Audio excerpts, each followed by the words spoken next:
We start the ceremony of signing the documents. President of the Russian Federation, Vladimir Putin, is signing the executive decree on recognition of the Donetsk People's Republic. President of the Russian Federation, Mr. Vladimir Putin, signing the executive decree on recognition of the Lugansk People's Republic.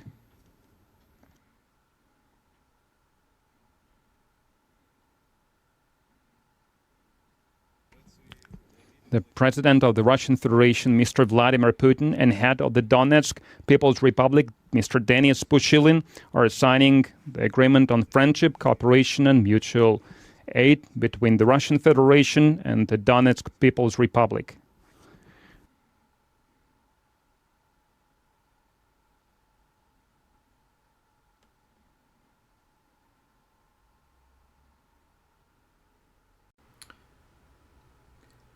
As you can see from the clip, today President Vladimir Putin recognized the separatist regions as independent states. The next region is an independent state. Lugansk is an independent state.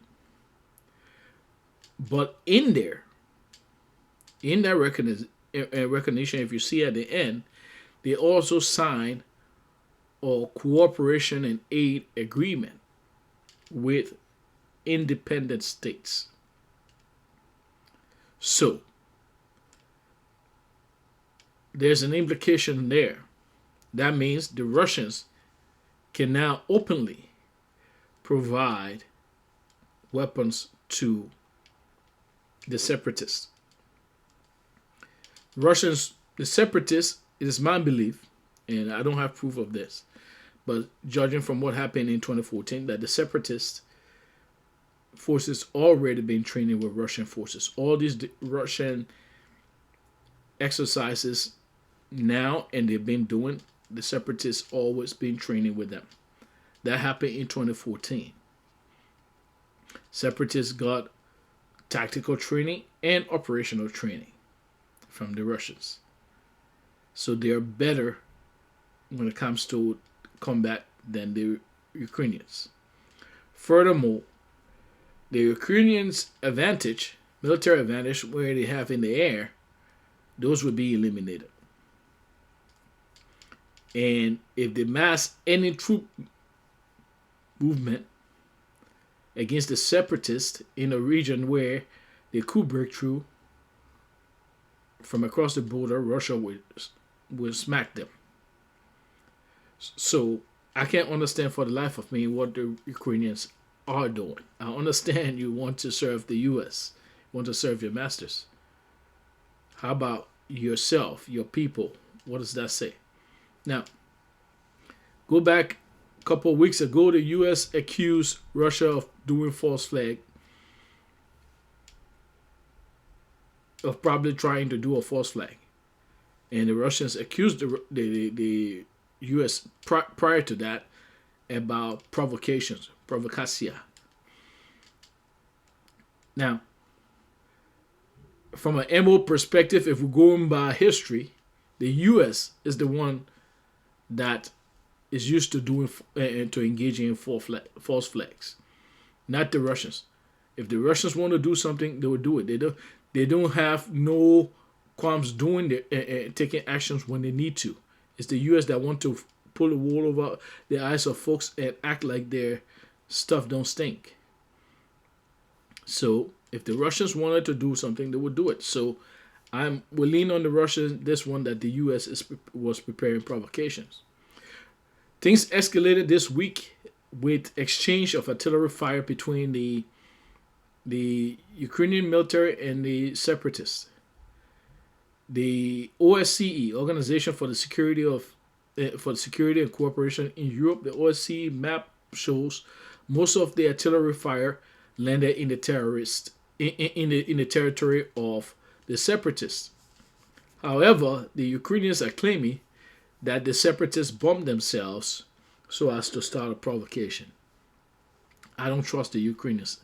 I'll be frank with you. I don't trust them. They have some unsavory people over there, Nazis over there. In any case, the U.S. goal here, I don't understand, because they have to realize and understand by now that escalation dominance is in favor of the Russians. So if their goal is, say, to shame Russia, okay, the Russians won't be shamed. If the goal is to do sanctions, get Europe to sanctions the Russians, it's not going to bring the Russian economy down. You sanction Iran as hard as they could, and they didn't bring their economy down. What about Russia, which has an industrialized economy, can produce everything that they want? You're not going to shut them down. It's just going to boomerang on Europe, who need Russian oil, and they trade with Russia in different Russian goods. So it's going to affect them. So from the U.S. perspective, I don't understand what. Okay, so maybe what they gain is to put Europe back into their orbit, because they're definitely not going to achieve what they say they want to achieve against Russia. Russia is ready for this. Ukraine is on their border. This is life or death. They are ready for whatever consequences. Now, today, Russia also accused the Ukrainian government of violating the border. The Russians said Ukraine sent some sabotage units and their border guards attacked them, killed some, and then the Ukrainians sent armored personnel carriers in there to go and aid those guys, and they were shut down. Those were destroyed as well. So this the situation we're seeing right now at hand. That's what I would say. What's to come next? If this continue, U.S. continues with this action, with their action, their provocation, the Russians might allow, and if the Ukrainians don't stop, Russians will allow the separatists, first of all, to regain the whole of Donetsk. Right now, they got only half. They will regain the rest of Donetsk and the rest of Lugansk.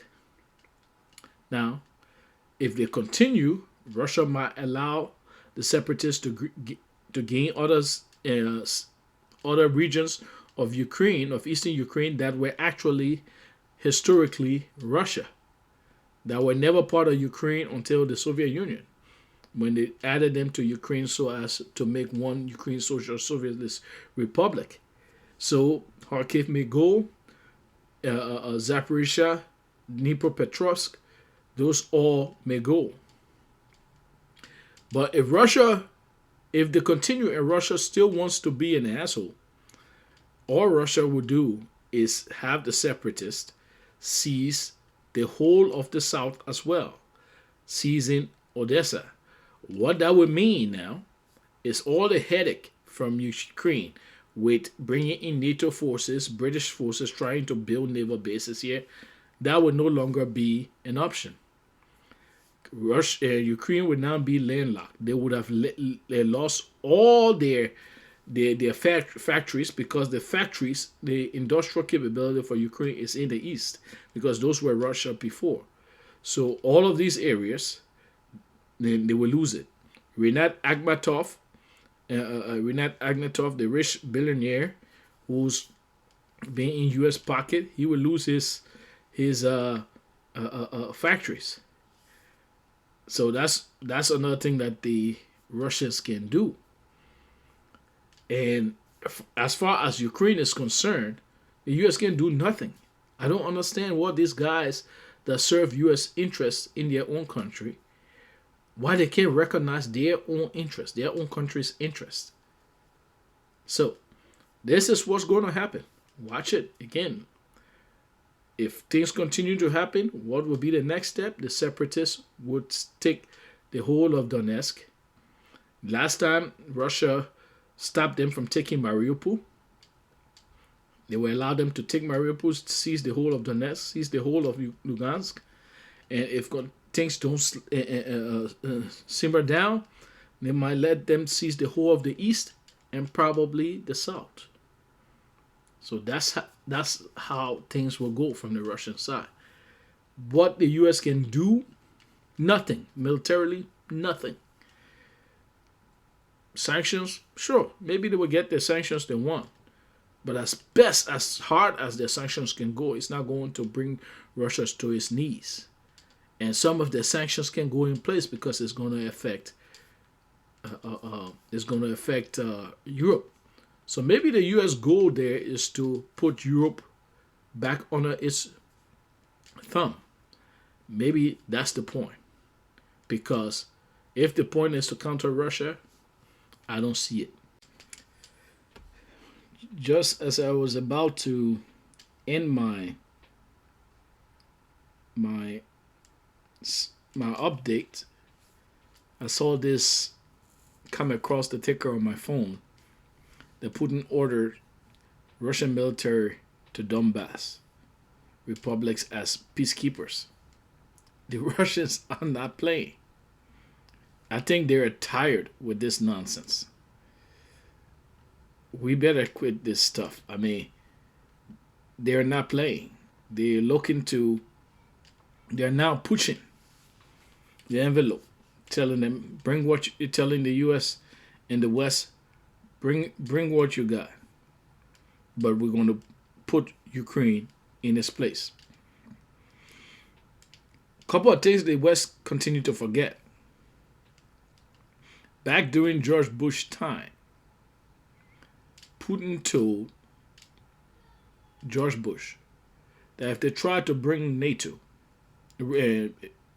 Georgia and Ukraine into NATO, Ukraine would cease as it would no longer be the country as they know it.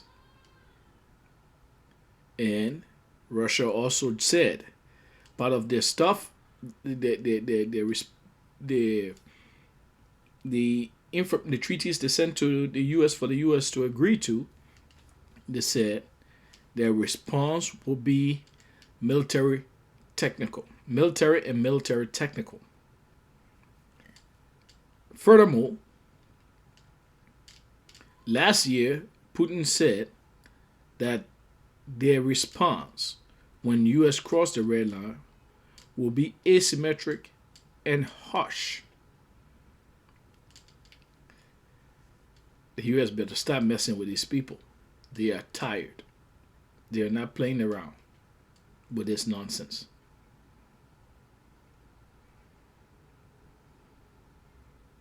This is dangerous. Russia ain't playing around again. That's how the Russians act. And with Russian peacekeepers, quote-unquote peacekeepers in the Donbass, I can promise you, if Ukraine tries something, before, as I said, Russia may allow the separatists to just go and seize the whole of Donetsk and seize the whole of Lugansk. No. With those supposed peacekeepers there, they will go straight for the rest of the east and the rest of the south. Those were actual Russian cities before. So Russia would just seize them and turn it over to the separatists, and they will have their own country. Ukraine would become a landlocked country.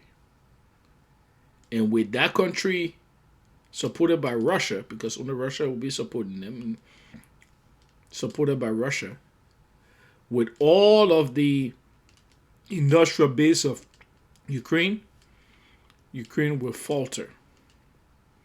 I can promise you that. All right. That's it, folks.